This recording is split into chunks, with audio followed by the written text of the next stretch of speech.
was originally going to make videos on each of the different Bigfoot species I mentioned in my Bigfoot video, but then there wasn't as much about Whitethang as I had hoped, and then I watched a video on the Jersey Devil, and that sounds cool, and I need to deal with this, so I decided to make a video where I'll touch on several different Bigfoot species. Some of them will get their own videos, but Jersey Devil first. Basically, what are they, what do they have in common, and how are they different? So let's talk about Bigfoots. Big feet? Hey! I interrupt this video to tell you about my book, Phantoms of the Inferno, a high fantasy story with elemental magic systems, evil kings, espionage, and mass extinction events galore. If that sounds interesting, you should read Phantoms of the Inferno on ScribbleHub and Wattpad. I put up a new chapter every Sunday and have the links down in the descriptions. Now, back to the video.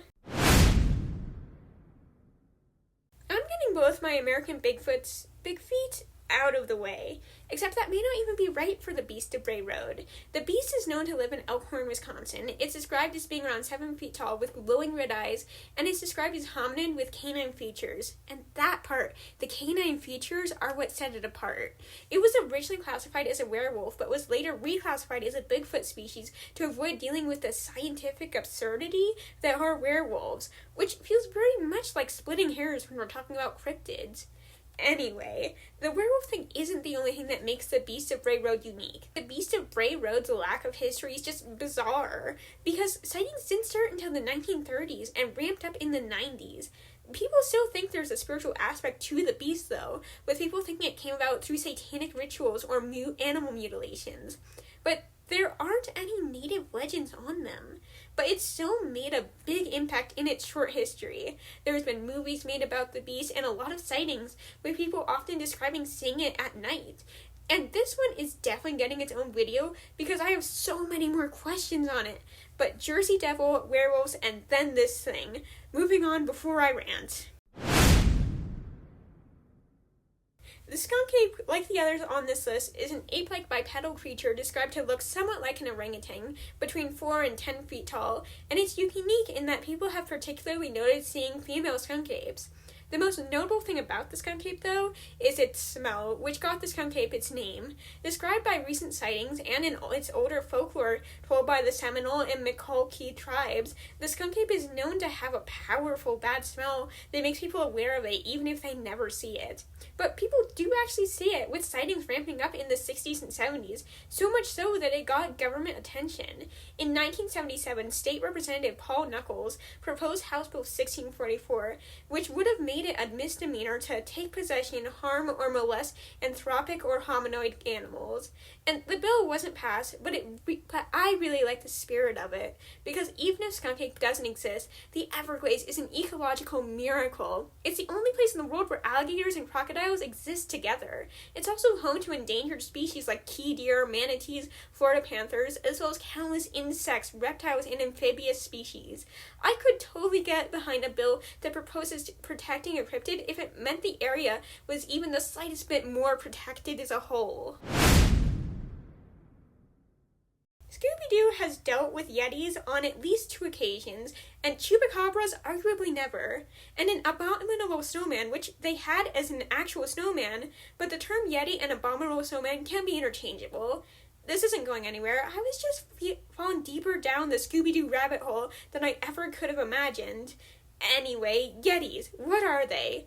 Yetis, or abominable snowmen, are large ape-like creatures that live in snow-covered mountains of Nepal and Tibet. They're reported to be between 6 and 9 feet tall, with thick, white, shaggy fur and a robust, muscular build. And that all makes sense. Typically, creatures that live in colder environments, think polar bears, tend to be bigger to help them retain body heat. So it makes sense a snow-dwelling Bigfoot species, probably is similar to American Bigfoot as a grizzly bear is to a polar bear, is larger and has white fur to help it blend into its environment. Yeti. What? But you might have already known that, because Yetis are probably the most well-known cryptid I've talked about in this video. They show up in movies, books, and TV shows for all ages and all genres, sometimes as the main character and sometimes just as a side character.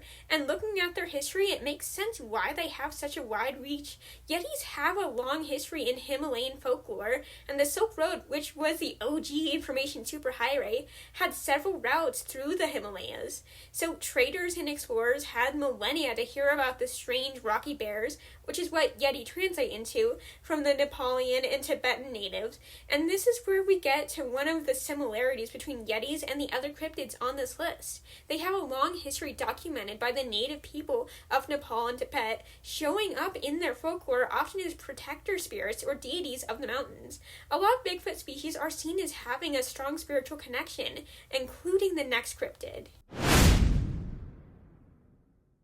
The Yowie is the Australian Bigfoot, and they're unique in that there are possibly two distinct species of Yowie. They seem to have a dual nature, described as sometimes being as small as 5 feet tall or as large as 10 feet. Sometimes they're known to be shy and timid, and sometimes they're aggressive. One thing that is consistent, though, is that they're described with orange-brown hair, an ape face, and clawed fingers. Another thing that's unique about the Yowie is their stunted, is that the right word? History. Australia was the continent that was discovered last by Europeans. It was only discovered in the 1600s, and colonization efforts didn't really get serious until 1788. And due to these colonization efforts and the continued oppression of Aboriginal people, a lot of their history and folklore, which Yowie played a part in, was forgotten. But luckily not all of it. There are still Aboriginal cave paintings of Yowie, and the Kuku-Yuanji tribe still remembers the Yowie, claiming to have once coexisted with them. And today, more memories of the Yowie are being made, with sightings happening even today. At least people believe they see Yowie. But one thing Yowie has in common with other cryptids on this list is that they live in hostile areas. Yowies live in the Australian outback, a famously harsh terrain riddled with venomous, poisonous, and carnivorous plants and animals. On the one hand, how many people end up stumbling around the outback, lost, confused, and hallucinating? But on the other hand, if this thing can exist, what else is out there? Almas are the Mongolian Bigfoot. They live primarily in the Pamir, Caucasus, and Altai mountains, and they're described as a hairy wild man. And that's actually what the name Alma translates as. They're usually about 6 feet tall, muscular, and like to eat fruit. And the Alma actually has something in common with the Beast of Bray Road and several other cryptids on this list in that they're said to have glowing red eyes. The most notable thing about Almas is Xana, who's said to be an Alma who was tamed. Supposedly she was captured by hunters in the 1880s and brought to the village of, can't pronounce that, Tahina. She spent several years in a cage until she was familiar enough with humans to be moved to a fenced enclosure and eventually was allowed to roam freely. She was said to have incredible strength, a key mark of Almas. I read somewhere that they're said to weigh 500 pounds, and on a 6-foot frame that has to be incredible muscular density. Anyway, it's also said that Xana bore several children with men in the village, but most of them died as infants, and the ones who didn't die seemed more human than Alma. Now, I personally don't believe that Xana was an Alma. Most likely she was either an escaped slave who wasn't native to Mongolia, so she wouldn't have spoken the language, known the customs, or looked like the locals, or she was a disabled individual who was incapable of speech. Either way, pretty bad that they kept her in a cage and had a bunch of babies with her. But as for Almas as a whole, who knows what could be lurking in those mountains? The European wild man is described as a hairy hominid between 7 and 9 feet tall. They're said to have primarily lived in areas like Sweden, Finland, Germany, and Italy, which is something they have in common with other cryptids on this list. Apparently, Bigfoot and their cousins like to find their solitude in mountains. The European wild man also has similar spiritual roots as other Bigfoot species, said to be a forest protector who was said to share agricultural tips with Slavic settlers. Europe's wild man first started being properly documented in the 9th century, and their folklore has spread and changed a lot over the centuries and influenced a lot of ideals today. They show up in books and movies, and some places have customs where people dress up as wild man for festivals and holidays. And one notable thing about them is that they're said to carry clubs and branches. Another thing they have in common with other cryptids on this list, but it's also believed they're how our idea of the caveman got their clubs. It sort of makes you wonder how much is cryptids and how much of this is the echoes of our ancient past that we shared with other Homo species. The gorilla is the African Bigfoot, said to be about 4 feet tall with black or brown fur, sometimes with a spot of white or silver on their back, and a stocky muscular build. These guys also like to live in mountains like other cryptids on this list, with them sometimes being referred to as mountain gorillas. They're said to have a long history, with Europeans first documenting them as early as the 5th century, and them first formally being described in the mid-1800s.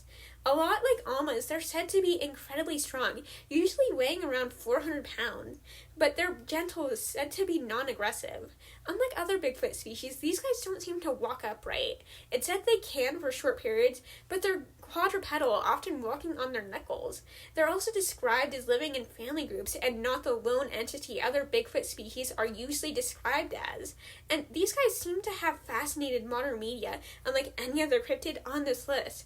There are countless movies, books, and TV shows about them, with one of the most famous, Tarzan, first being published in 1912 and later turned into a Disney movie. So most of us probably grew up well aware of these strange creatures. Say Bigfoot shows up. Seriously though, for a long time gorillas were considered cryptids. Native Africans did have stories about them, but it took Europeans a long time to make their way through the dense jungles where they live and actually see them. And this is the case for a lot of animals actually, but they are a video for another day. As far as Bigfoot species go, it's interesting seeing what they have in common, living in mountains, holding spiritual purposes, and the things that are different about them that may be indications of how stories change in detail as they're told and retold, or are indicative of how animals change drastically to better fit their environments. And that's something to keep in mind with your writing. If you include folklore, don't have two people remember the same story exactly the same. And if you have fantasy animals, keep in mind where they live and how real animals in those environments have evolved. Adding tiny changes like that will make your fantasy world feel so much fuller and immersive. But most importantly, don't forget to read and write. Hey, thanks for watching. If you enjoyed this video, please leave a comment, subscribe, buy cat food for the love of God. I need to get on that.